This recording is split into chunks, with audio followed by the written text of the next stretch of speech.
Welcome to another unboxing from the Perth Mint. This time we're excited to reveal the first 1-ounce coins in a new series featuring the individual characters from Teenage Mutant Ninja Turtles. Accompanied by a numbered certificate of authenticity, each piece comes in a themed shipper and display box, which includes an illustrated background card featuring elements from the streets of New York.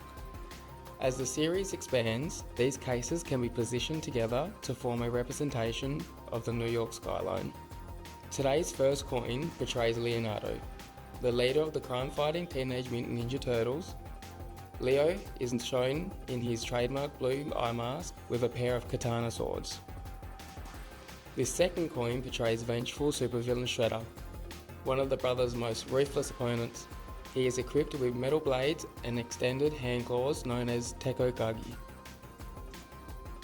Each struck from 1 ounce of 99.99% pure silver, these official license pieces are issued as legal tender of Tuvalu, as well as coloured character designs and the Perth Mint's P Mint mark. They also feature the Jody Clark effigy of His Majesty King Charles III, the weight, purity, monetary denomination and 2024 year date. Both of these coins have a mintage of 5,000. Secure yours today at the Perth Mint shop or online at perthmint.com.